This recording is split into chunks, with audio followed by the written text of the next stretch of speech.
खुदा ने हमें अंधकार में से निकालकर इस रोशनी में इसलिए बुलाया है कि हम उसके गुणों को प्रकट करें। आज हम देखते हैं कि लोग दावा तो करते हैं कि हम अंधकार में से रोशनी में आए हैं, लेकिन जीवन गवाही नहीं देता, कुछ ऐसा नजर नहीं आता उनके जीवनों से कि कुछ अद्भुत उनके जीवन में कुछ नया हुआ है जिससे कुछ ऐसा महसूस हो सके।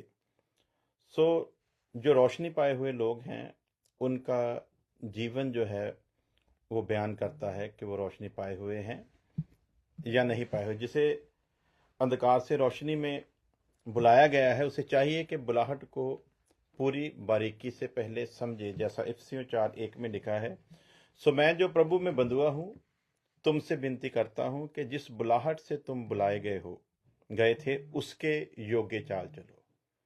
पहले हमने पढ़ा कि तुम अंधकार से रोशनी में इसलिए बुलाए गए हो कि उसके गुणों को प्रकट करो। और खुदा का दास संत पौलुस लिखता है, सो मैं जो प्रभु में बंधुआ हूं तुमसे विनती करता हूं कि जिस बुलाहट से तुम बुलाए गए थे उसके योग्य चाल चलो। रोशनी में बुलाए गए हैं, बुलाए इसलिए गए हैं कि हम साफ साफ मसीह यीशु को देख सकें और जान सकें कि वो मनुष्य के रूप में कैसे चला था। उसने एक एग्जाम्पल हमारे आगे रखा है, उसने खुद को एक नमूना करके पेश किया है और उसके पद चिन्हों पर हमें चलते हुए आगे बढ़ना है। इसलिए खुदा का दास संत पौलुस लिखता है, सो मैं जो प्रभु में बंधुआ हूं तुमसे विनती करता हूं कि जिस बुलाहट से तुम बुलाए गए थे उसके योग्य चाल चलो। और कुलसियों में और अच्छा लिखा है 1:12 में, पिता का धन्यवाद करते रहो, पिता का धन्यवाद करते रहो जिसने हमें इस योग्य बनाया कि ज्योति में पवित्र लोगों के साथ मिरास में सहभागी हों। ध्यान देना है, पिता का धन्यवाद करते रहो। धन्यवाद करने की वजह क्या है? जिसने हमें इस योग्य बनाया। इस बात को ध्यान में रखना है कि हम तो अंधकार ही थे, परमेश्वर ही है जिसने हमें इस योग्य बनाया है। इसलिए ना तो हमारी कोई खूबी है, ना कोई लियाकत है, ना कोई हमारा ज्ञान है, ना कोई हमें अच्छा कुछ ऐसा था ही कि जिसके कारण हम पर परमेश्वर रहम करता। जब ऐसी बुरी हालत में उसने हमें बुलाया है कि हम ज्योति में पवित्र लोगों के साथ मिरास में सहभागी हों, तो हमें परमेश्वर का धन्यवाद करते रहना चाहिए जिसने अपना इतना बड़ा अनुग्रह, इतना बड़ा फजल हम पर किया है। फिलिप्पियों 1:27 में लिखा है, केवल इतना करो कि तुम्हारा चाल चलन मसीह के सुसमाचार के योग्य हो। रोशनी का पता इसी बात से चलेगा, जैसा फिलिप्पियों को लिखते वक्त खुदा का दास कहता है, केवल इतना करो। क्या करो? कि तुम्हारा चाल चलन मसीह के सुसमाचार के योग्य हो। यानी कि मसीह का सुसमाचार सिर्फ सुनाना नहीं, सुनना नहीं, बल्कि खुदा का दास समझाने की कोशिश कर रहा है कि जो सुसमाचार तुम सुनते हो, जो सुसमाचार तुम सुनाते हो, तुम्हारा चाल चलन भी उसके योग्य हो।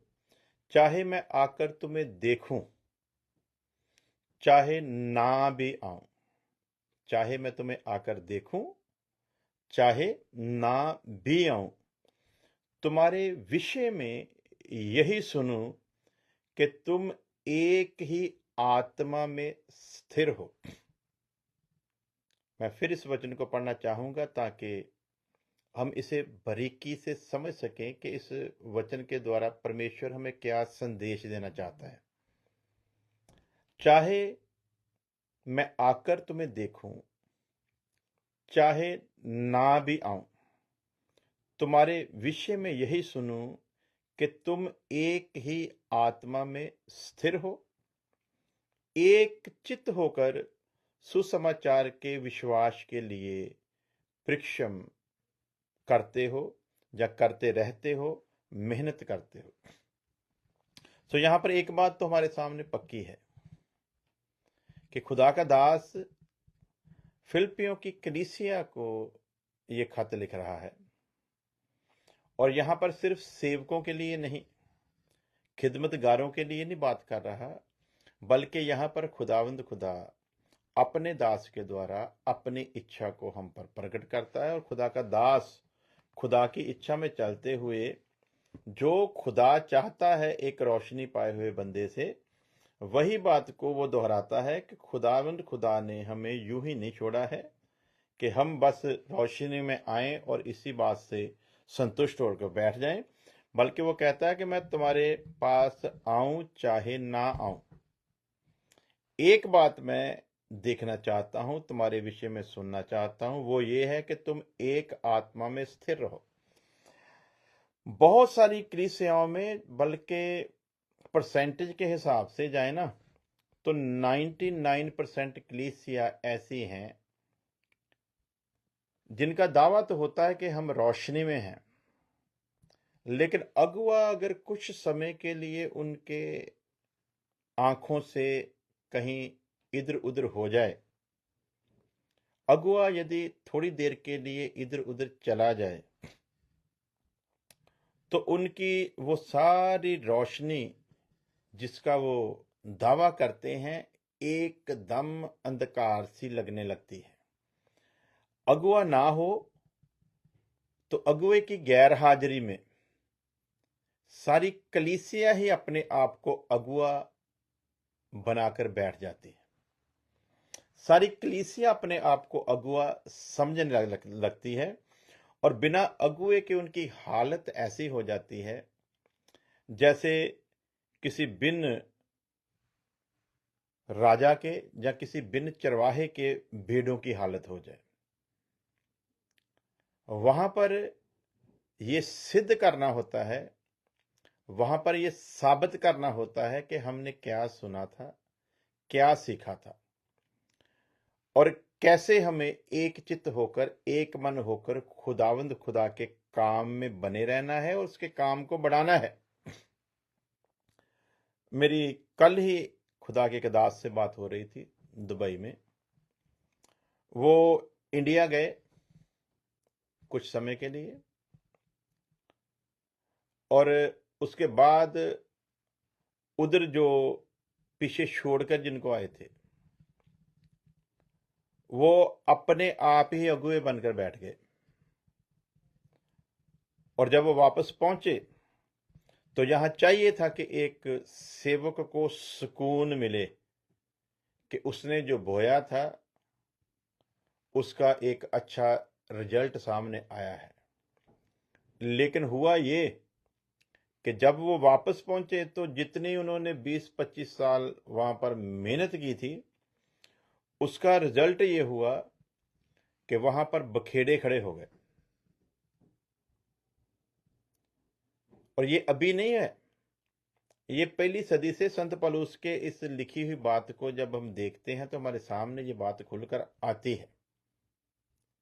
खुदा के दास ने जो लिखा ना कि मैं आकर तुम्हें देखूं चाहे ना भी आऊं, तुम्हारे विषय में ये सुनूं कि तुम एक ही आत्मा में स्थिर हो। एक ही आत्मा में स्थिर वही रह सकता है जिस पर जब रोशनी हुई तो उसने ये फैसला लिया कि मैं इस रोशनी में अब अंधकार के किसी भी चिन्ह को दाखिल होने नहीं दूंगा।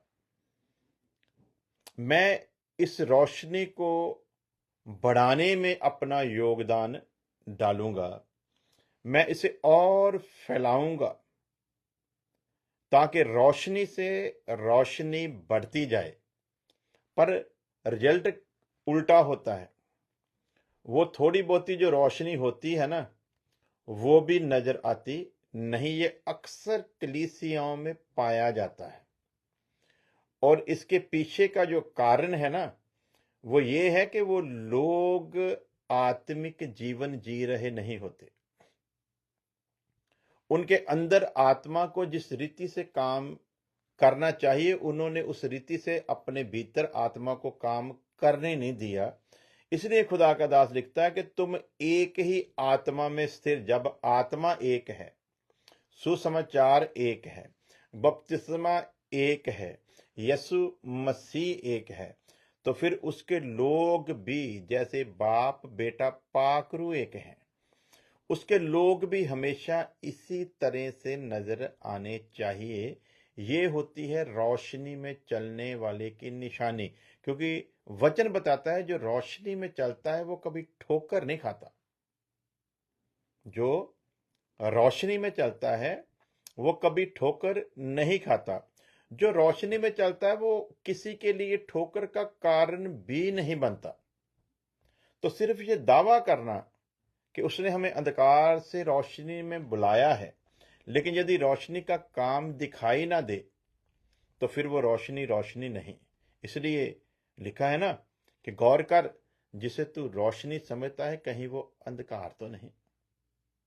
तो कैसे प्रकट होगा कि जिसे हम रोशनी समझते हैं कहीं अंधकार तो नहीं, जब कलीसिया में ऐसी बातें पाई जाती हैं। वचन कहता है कि तुम एक आत्मा में स्थिर रहो। वचन कहता है एक चित्त होकर सुसमाचार के विश्वास के लिए मेहनत करते रहो। मेहनत करना छोड़ना नहीं। लेकिन आज मसला क्या बना हुआ है, आज लोगों ने सेवक के ऊपर छोड़ दी है सारी की सारी जिम्मेवारी। सेवक ही कीमत दे, सेवक ही दुख उठाए, सेवक ही सेवा का काम करे। हम तो सिर्फ इतना करेंगे कि संडे को जाएंगे और वहां पर थोड़ा बहुत संगति करके फिर वापस आ जाएंगे और बाकी दिन फिर अपने कामों में व्यस्त रहेंगे। ये सेवक का काम है। लेकिन यहां पर खुदा का दास कहता है एक चित्त होकर सुसमाचार के विश्वास के लिए मेहनत करते रहो। सो प्यारे अजीजो, रोशनी में आया हुआ वही शख्स मुबारक होगा जो रोशनी में आकर जो विश्वास उसने परमेश्वर पर किया है उसी विश्वास के मुताबिक यदि वो मेहनत करता रहेगा, यदि वो परिश्रम करता रहेगा तो ही मुबारक है। और यही गवाही होगी कि वो शख्स रोशनी में चलने वाला है। 29 आयत में लिखा है क्योंकि मसीह के कारण तुम पर यह अनुग्रह हुआ है, वैसे नहीं होने वाला था। आज कई लोग कहते हैं उसको हमें कोई खूबी दिखाई दी होगी तभी तो उसने बुलाया है। ऐसा कुछ भी नहीं है। ना कोई खूबी है ना लियाकत, बख्शो हमको अपनी ताकत। तो खूबी लियाकत की तो कोई बात ही नहीं है। वचन साहब बताता है क्योंकि मसीह के कारण तुम पर यह अनुग्रह, यदि मसीह ना आता तो ये अनुग्रह आज भी ना होता। क्योंकि जितनी देर तक परमेश्वर खुद बंदोबस्त नहीं करता उतनी देर तक अनुग्रह का तो कोई मतलब ही नहीं। सो खुदा के दास को लिखना पड़ा क्योंकि मसीह के कारण तुम पर यह अनुग्रह हुआ है कि ना केवल उस पर विश्वास करो पर उसके लिए दुख भी उठाओ। ऊपर हमने एक लाइन पढ़ी है कि सुसमाचार के विश्वास के लिए मेहनत करो, काम करो। ये खुदा का हुक्म है। जैसे व्यवस्था के युग में खुदावंद खुदा ने हुक्म दिए थे ना, जो कोई उसको पूरा नहीं करता था उसके लिए सजा थी, वैसे ही अनुग्रह के युग में भी खुदावंद खुदा ने ये हुक्म दिए हैं। जो इन्हें नहीं करता, जैसे व्यवस्था के युग में भी वो लानती माना जाता था, वैसे ही अनुग्रह के युग में भी वो लानती ही ठहरेगा। फर्क सिर्फ इतना है कि उस समय खुदा उसी वक्त मार देता था, अभी वो समय देता है। बस इतना ही फर्क है, इससे ज्यादा कुछ नहीं। इसलिए हम उसके अनुग्रह को बेकार ना जाने दें, बल्कि उसके अनुग्रह की कदर करें क्योंकि मसीह के कारण तुम पर ये अनुग्रह हुआ, एक बात तो पक्की, ये अनुग्रह जिसमें हम जी रहे हैं ये मसीह के ही कारण हुआ है कि ना केवल उस पर विश्वास करें। आज सारे बह गए ना विश्वास करके, हर कोई यही सोचता है मैंने मसीह पर विश्वास कर लिया, मैं सेफ हूं, अब बाकी काम जैसे उसने पहले किया, उसने मसीह पर कह दिया पूरा हुआ, ऐसे वो बाकी का काम भी। तो तेरे को फ्री में रोटियां खाने के लिए उसने बुलाया है, तेरे को फ्री में आशीषें और बरकतें देने के लिए उसने बुलाया है, तेरे को फ्री में उसने सोने के लिए बुलाया है, तेरे को फ्री में उसने ऐश पसंदी करने के लिए बुलाया है। फिर तेरे को क्यों बुलाया है? तुझे उसकी वजह जानने की जरूरत है कि तुझ पर ये अनुग्रह क्यों हुआ है। क्योंकि मसीह के कारण तुम पर यह अनुग्रह हुआ कि ना केवल उस पर विश्वास करो पर उसके लिए दुख भी उठाओ। अब जब बारी आती ना दुख उठाने की, तब बड़ों बड़ों की हवा गुल हो जाती है। मसीह की खातिर, मसीह के लिए कोई भी दुख उठाने के लिए तैयार नहीं। वही मुबारक हैं जो हमेशा उसके लिए दुख उठाने को तैयार रहते हैं। किस किस तरह से कोई दुख उठा सकता है? और कोई कहेगा कि हम तो पहले ही दुखी थे, मसीह में आने से पहले ही दुखी थे, तो अब मसीह में आकर भी यदि हमें दुख उठाना है तो फिर मसीह में आने का लाभ क्या? फिर मसीह में आने का फायदा ही क्या? फिर मसीह में आने से हमें मिला ही क्या? तो प्यारे अजीजों, मसीह में आने से पहले जो दुख उठाया जाता था उसका कोई फायदा नहीं था। मसीह को जाने बिना जो दुख उठाते थे वो अपने पाप की वजह से उठाते थे, और वो पाप की मजदूरी मौत है। पाप की वजह से दुख तो पहले जिस्म में तो उठाएंगे उठाएंगे, फिर आत्मा और प्राण में भी अनंत काल के लिए दुख उठाना पड़ेगा। लेकिन मसीह में आकर दुख उठाने का फायदा ये है कि खुदा का दास लिखता है, हे प्यारियो, हे प्रियो, हे मुकद्दसो, हे प्रभु के लोगों, इस समय तुम जिन क्लेशों में से, जिन कष्टों में से, जिन दुखों में से गुजर रहे हो, ये थोड़ी देर के हैं। ये दुख, कष्ट, बीमारियां, ये परेशानियां थोड़ी देर के लिए हैं। लेकिन यदि इसकी तुलना करो उस मिलने वाली महिमा के साथ जो तुम्हें मिलने वाली है, तो ये दुख जो तुम उठा रहे हो ये कुछ भी नहीं उस मिलने वाली महिमा के सामने। तो जब किसी अच्छी चीज की प्राप्ति होनी होती है ना, तो उसके लिए परिश्रम तो करना पड़ता है। कोई भी कीमती चीज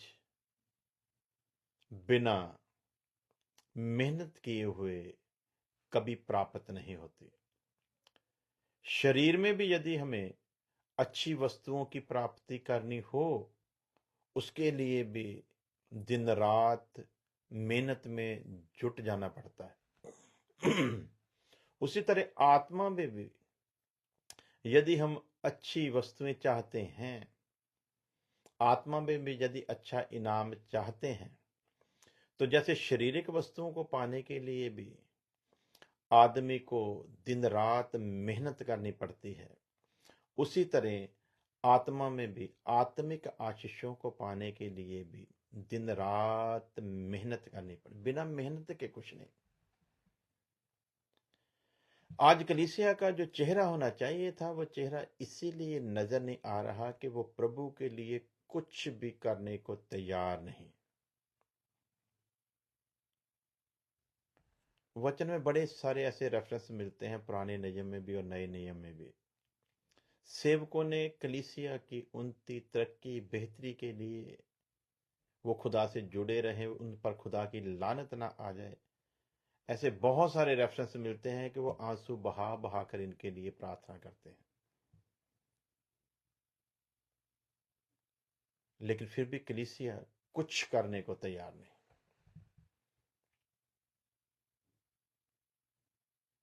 और खुदा का दास उस समय भी कलीसिया की यही हालत थी, इसीलिए उसको लिखना पड़ा कि तुम सुसमाचार के विश्वास के लिए परिश्रम करते रहो, ना केवल उस पर विश्वास करो पर उसके लिए दुख भी उठाओ। सो प्रभु के लिए दुख सजा नहीं, प्रभु में चलने के कारण यदि हम पर दुख है तो वो दुख सजा नहीं, वो दुख प्रभु की बहुत बड़ी आशीष है, वो बहुत बड़ी बरकत है, वो बहुत बड़ा इनाम है।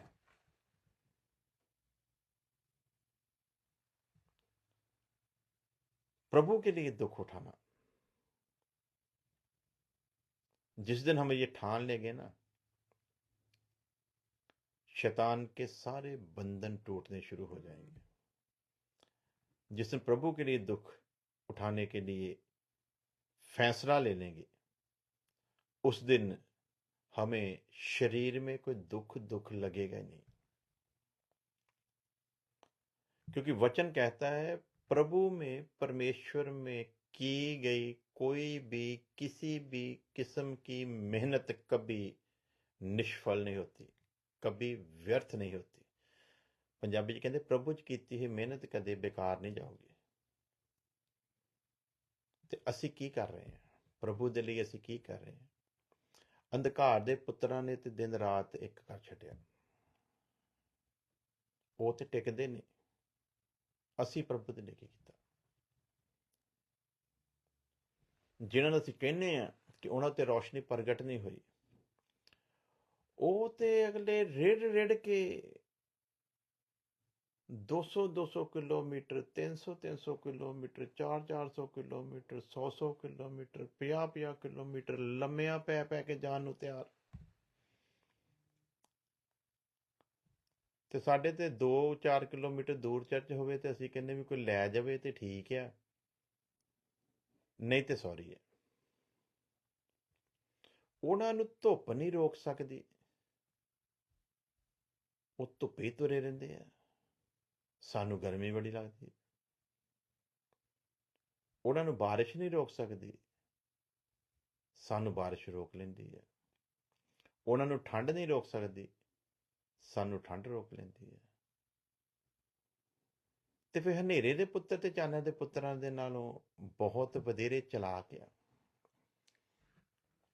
ਫਿਰ ਉਹ ਸਭ ਕੁਝ ਕਰ ਗੁਜ਼ਰਨ ਦੇ ਲਈ ਤਿਆਰ ਆ। ਉਹਨਾਂ ਵਿੱਚ ਬੁਰੀ ਆਤਮਾ ਵੀ ਏਡੇ ਜ਼ਬਰਦਸਤ ਤਰੀਕੇ ਦੇ ਨਾਲ ਕੰਮ ਕਰਦੀ ਹੈ, ਔਰ ਉਸ ਬੁਰੀ ਆਤਮਾ ਦੇ ਅੰਡਰ ਰਹਿ ਕੇ ਉਹ ਸਭ ਕੁਝ ਕਰਨ ਦੇ ਲਈ ਤਿਆਰ ਆ। ਲੇਕਿਨ ਸਾਡੀ ਕੀ ਹਾਲ ਹੈ? ਕਹਿੰਦਾ ਤੁਮ ਏਕ ਹੀ ਆਤਮਾ में स्थिर रहो। ਤੇ ਜੇ ਕਿਤੇ ਅਸੀਂ ਵੀ ਇੱਕ ਆਤਮਾ ਦੇ ਵਿੱਚ ਸਥਿਰ ਹੋ ਜਾਈਏ, ਹਰੇਕ ਕੋਈ ਠਾਣ ਲਵੇ, ਤੇ ਫਿਰ ਅਸੀਂ ਵੀ ਸਭ ਕੁਝ ਕਰਨ ਦੀ ਕੁਦਰਤ ਰੱਖਦੇ ਹਾਂ। ਅਗਰ ਅੰਧਕਾਰ ਦੇ ਸਾਮਰਾਜ ਨੂੰ ਵਧਣ ਤੋਂ ਰੋਕਣਾ ਹੈ ਤੇ ਫਿਰ ਸਾਨੂੰ ਵੀ ਉਹਨਾਂ ਵਾਂਗੂ ਦਲੇਰੀ ਫੜਨੀ ਪਵੇਗੀ। ਫਿਰ ਪਹਿਲੀ ਸਦੀ ਦੀ ਕਲੀਸਿਆ ਵਾਂਗਰ ਸਾਨੂੰ ਵੀ ਜ਼ੋਰਾਵਰ ਹੋਣਾ ਪਵੇਗਾ। ਸਾਨੂੰ ਵੀ ਸਾਰੀਆਂ ਚੀਜ਼ਾਂ ਦੀ ਚਿੰਤਾ ਨੂੰ ਪਰੇ ਸੁੱਟ ਕੇ ਇੱਕ ਮਨ ਹੋ ਕੇ ਪ੍ਰਭੂ ਦੇ ਵਿੱਚ ਦਿਨ ਰਾਤ ਲੱਗਣਾ ਪਵੇਗਾ। ਲਿਖਿਆ ਵਚਨ ਦੇ ਵਿੱਚ ਉਹਨਾਂ ਨੇ ਆਪਣੀ ਕਿਸੇ ਵੀ ਚੀਜ਼ ਨੂੰ ਆਪਣੀ ਨਾ ਜਾਣਿਆ, ਇੱਥੋਂ ਤੱਕ ਕਿ ਉਹਨਾਂ ਨੇ ਆਪਣੀ ਜਾਨ ਨੂੰ ਵੀ ਆਪਣੀ ਨਹੀਂ ਸਮਝਿਆ। ਤੇ ਇਸ ਤੋਂ ਅੱਗੇ ਰਹਿ ਕੀ ਜਾਂਦਾ? ਇਹਨੂੰ ਤੇ ਕਹਿੰਦੇ ਨਾ ਮਸੀਹ ਦੇ ਲਈ ਦੁੱਖ ਉਠਾਉਣਾ। ਉਹਨਾਂ ਨੇ ਘਰ-ਬਾਰ ਤੱਕ ਵੇਚ ਦਿੱਤੇ ਪ੍ਰਭੂ ਦੇ ਰਾਜ ਨੂੰ ਫੈਲਾਉਣ ਦੇ ਲਈ। ਤੇ ਅਸੀਂ ਤੇ ਪ੍ਰਭੂ ਕੋਲ ਆਉਂਦੇ ਹੀ ਇਸ ਕਰਕੇ ਕਿ ਸਾਨੂੰ ਘਰ ਮਿਲ ਜਾਵੇ। ਸਾਡੀ ਦੌੜ ਕਿੱਥੋਂ ਤੱਕ ਹੈ? ਕਿ ਸਾਨੂੰ ਕੁਝ ਪ੍ਰਾਪਤੀ ਹੋ ਜਾਵੇ। ਉਹਨਾਂ ਨੂੰ ਜਿਹੜੀਆਂ ਪ੍ਰਾਪਤੀਆਂ ਹੋਈਆਂ ਸੀ ਉਹ ਵੀ ਛੱਡ ਦਿੱਤੀਆਂ। ਸੋ ਪਿਆਰੇ ਜੀਜੋ, रोशनी में अगर हैं तो रोशनी फैलनी चाहिए, और मैंने उदाहरण दी थी कि जब रोशनी उदय होती है तो अंधकार अपने आप भाग जाता है। अंधकार किसी भी कीमत पर रोशनी का सामना कर ही नहीं सकता। इसलिए हमें बहाने बनाने छोड़ने होंगे। हमें प्रभु के लिए आगे आना होगा हर तरह से। कुछ भी करो प्रभु के लिए, कुछ भी। सिर्फ पैसा ही नहीं, यदि पैसा आपके पास नहीं है देने को, तो भी आप बहुत ऐसे काम प्रभु की सेवा में कर सकते हो। और यदि आप करने में ढीले हो और खुदा ने आपको फाइनेंशियल तौर पर मजबूत किया है, तो फिर उस लिहाज से आपको आगे आने की जरूरत है, ताकि प्रभु के राज्य को बढ़ाने के लिए आपका कोई ना कोई तो योगदान हो।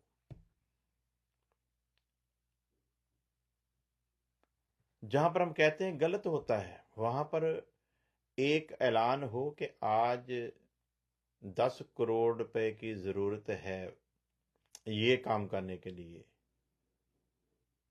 तो वहां पर पता नहीं चलता कि 10 करोड़ रुपया कहां से आ गया। उनमें इतना जज्बा है। अभी देखा ना, वो राम मंदिर बन रहा है, कोई 10 करोड़, कोई 20 करोड़, कोई 50 करोड़। यदि कोई पैसा नहीं दे सकता तो वहां पर वो कार सेवा करने के लिए गए हुए, काम करने के लिए गए हुए। किसी न किसी तरह से, किसी भी माध्यम से वो अपना योगदान डाल रहे हैं। मुझे याद है, आज से तकरीबन तकरीबन लगभग कोई 14 या 15 साल पहले की बात है। मेरे अंदाजे से कोई 2008 या 10 की बात होगी, इसी के दरमियान की है। हरमंदिर साहब सरोवर की सफाई हो रही थी। उसका पानी सारा सुखा के उसके अंदर जो गार थी ना, जो गर्द जम गई थी, उसको साफ करना था। और वहां पर ये अनाउंस किया गया कि कार सेवा करने के लिए कि ये सफाई हमें करनी है। लोगों की इतनी भीड़ थी वहां पर। मैं उन दिनों में किसी काम के लिए अमृतसर गया था, और जिनके घर में मैं गया था वो कुदरती वो सिख फैमिली से ही थे, जट फैमिली थी। तो उनके घर भी कुछ रिश्तेदारों ने आकर डेरा लगाया हुआ था। किस लिए? कि वो उस कार सेवा में हिस्सा लेने के लिए आए हुए थे। और सेवा करने वालों का इतना रश था, इतना रश, कि वहां पर नाम लिखाना पड़ रहा था लोगों को कि मुझे सेवा करनी है, मुझे सेवा का मौका दो, मुझे सेवा का मौका दो, मुझे सेवा का मौका दो। और जिनको मौका मिल नहीं रहा था, वो लोग आंसू बहा रहे थे, वो लोग रो रहे थे कि शायद वाहेगुरु हम पर मेहरबान नहीं है, शायद वाहेगुरु हमसे नाराज है, इसलिए हमें उसमें हिस्सा नहीं मिल रहा। लोग रो रहे थे इसलिए कि हम कुछ करना चाहते हैं, परंतु समय वहां मिल नहीं रहा, वहां जगह नहीं मिल रही। पहले से लोग बहुत ज्यादा हैं। तो इधर उल्टा हो जाता है। इधर किसी को कुछ करने के लिए बोल दें तो वो इसलिए रोने लग पड़ता है कि मुझको कहा क्यों कुछ करने के लिए, मेरी जिम्मेवारी लगा क्यों दी, मेरा नंबर आ क्यों गया कुछ करने के लिए। इधर ये हालत है। तो अब आप बताओ, रोशनी उन पर है या आप पर है? वचन में लिखा परमेश्वर पक्षपात नहीं करता, निष्पक्ष फैसले होते हैं। और ध्यान रखना, परमेश्वर मेहनत करने वालों के संग रहता है। ऐसा ना हो कि तुम आलसियों से वो नजर हटा ले और उन पर नजर लगा ले जो कुछ करने का मन रखते हैं। तो आज जितने आप लोग सुन रहे हो, यदि इस वचन को सुनकर आपके अंदर कुछ हलचल हुई है तो संपर्क करके बताना जरूर कि आप प्रभु के लिए क्या कर सकते हो। मैं फिर बताता हूं, अब वो समय आ गया है नींद से जाग उठने का, प्रभु के लिए कुछ करने का।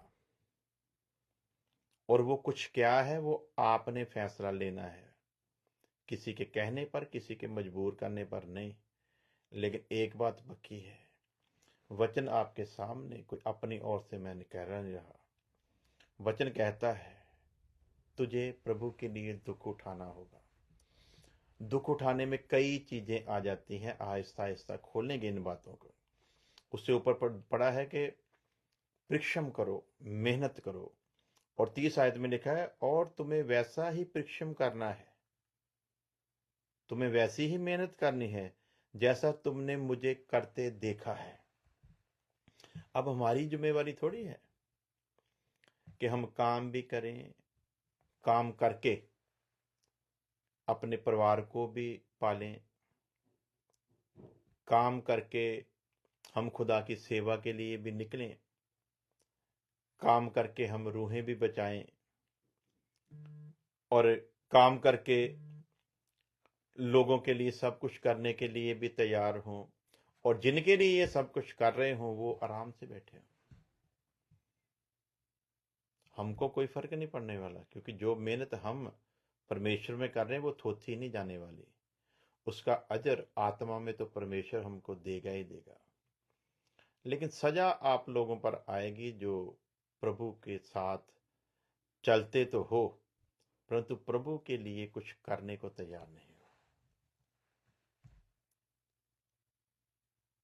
तो प्रार्थना कीजिएगा और पूछिएगा आत्मा से कि ऐ पागरू मुझे बता, मैं तेरे लिए क्या कर सकता हूं। यशाया की तरह अपने आप को सरेंडर करें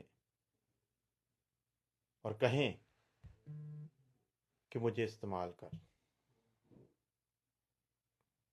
पतरस की तरह, उसके भाई अंद्रयास की तरह अपनी किश्ती को पहले प्रभु के लिए दे दें, ताकि प्रभु का काम पहले हो, आपका काम बाद में।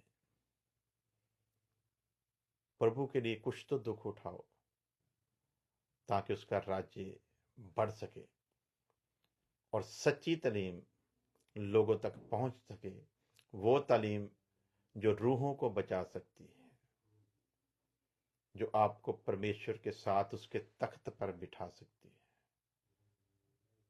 खुदा आपके साथ हो। वर्ष में कंप्लीट करूंगा। फिलिप्पियों का खत 1 अध्याय उसकी 30 आयत। और तुम्हें वैसी ही मेहनत करनी है जैसा तुमने मुझे करते देखा और अब भी सुनते हो कि मैं वैसा ही करता हूं। सो प्यारे जीजो, यदि मेरे जैसा खुदा का सेवक काम धंधा करके ऐसे देश में जहां पर हर एक का खर्चा भी जो पूरा बड़ी मुश्किल से होता है, गवर्नमेंट ने पॉलिसियां ऐसी बनाई हुई हैं कि आदमी बस हैंड टू माउथ ही रहता है, फिर भी इतना कुछ कर गुजरने के बावजूद मेरे जैसा खुदा का सेवक यदि अपनी पॉकेट से सब कुछ करके खुदा में इतनी जलन के साथ आगे बढ़ सकता है, तो जिन तक खुदा मेरे द्वारा अपने वचन को पहुंचाता है उनके अंदर मुझसे भी 1000 गुना ज्यादा खुदा के लिए कुछ करने का जज्बा होना चाहिए। सो प्रार्थना के साथ समाप्त करते हैं। खुदा आप सबके साथ हो। आइए, आज जो कुछ सुना है उसे सिर्फ सुनकर न चले जाएं, बल्कि कुछ फैसला लें खुदा के लिए, क्योंकि उसकी आमद बड़ी नजदीक है। तख्त पर वही बैठेगा अनंत जीवन वही पाएगा जिसने इस जीवन में प्रभु के लिए कुछ किया होगा, जिसने इस जीवन में प्रभु के लिए दुख उठाया होगा, जिसने इस जीवन में प्रभु के लिए अपना हाथ बढ़ाया होगा, जिसने इस जीवन में प्रभु के लिए कुछ भी करने का ठाना होगा, वही है जो उस अनंत जीवन का अधिकारी होगा। दुआ करते हैं। प्यारे खुदा, तुझे धन्यवाद देते तेरी दया तेरी मोहब्बत के लिए खुदावंद। जितनी भी जिंदगियों ने तेरे वचन को सुना, तेरा वचन हर एक मन में बस जाए खुदावंद, हर एक जिंदगी तेरे लिए कुछ ना कुछ करने की ठान ले, ताकि तेरे आने से पहले तेरे लोग तेरे इस राज्य के काम में अपना योगदान डाल सके। एक एक जिंदगी के लिए तेरी बरकत चाहते हैं। जितने भी लोगों ने प्रार्थना करने को कहा, एक एक जिंदगी को तेरे तख्त के आगे लाते हैं। तू उनकी हर एक बात से वाकिफ है, तो उनके हर एक दुख से, हर एक रोग से, हर एक बीमारी से, हर एक परेशानी से वाकिफ है। कुछ ऐसे हैं प्रभु जिन्होंने इल्तिजा की है तेरे आगे, वो बे औलाद हैं। कुछ ऐसे हैं जिनकी औलाद है परंतु बेलगाम है। ऐ खुदावंद खुदा, तू उन पर रहम कर, अपनी रोशनी उनके जीवन में भेज, और तमाम बुराइयों से तो अपने लोगों को आज़ाद कर। और हर एक वो जो बे औलाद है, तेरा रहम हो और उनके औलाद हो, और जिनकी औलाद है वो औलाद बेलगाम ना हो, बल्कि तेरी रोशनी में चलने वाली हो जाए खुदावंद। जो दुख बीमारी तकलीफ में है, तेरा बड़ा अनुग्रह उन पर हो और शिफा दे खुदावंद। जो किसी कमजोरी परेशानी में हैं, उन्हें सामर्थ्य दे और जय पाने वाला आत्मा बख्श खुदावंद, ताकि तेरे लोग हर बात से मुकाबला करते हुए फतेहमंद हो खुदावंद, और तेरा नाम हर बात में इजलाल पाए। हमारी प्रार्थना को सुन ले मसीह यस्सु के नाम में, आमीन आमीन। अब हमारे खुदा यस्सु मसीह का फजल, खुदा बाप की मोहब्बत, पाक रूह की संगत अब से लेकर हमेशा तक उसके तमाम लोगों के साथ बनी रहे, आमीन आमीन। खुदा आप सबके साथ हो, खुदा आप सबको बरकत दे। और जैसा आपने सुना है, जरूर दुआ करें और खुदा से पूछें कि खुदा मुझे बता, मैं तेरे राज्य के विस्तार के लिए क्या कर सकता हूँ। मैं कहीं ऐसे ही पंजाबी जी कह दिए वेला ही ना रह जावां, बल्कि मैं तेरे लिए कुछ कर सका। खुदा तैनूं बड़ी आशीष देवे। सारिआं नूं जय मसीह।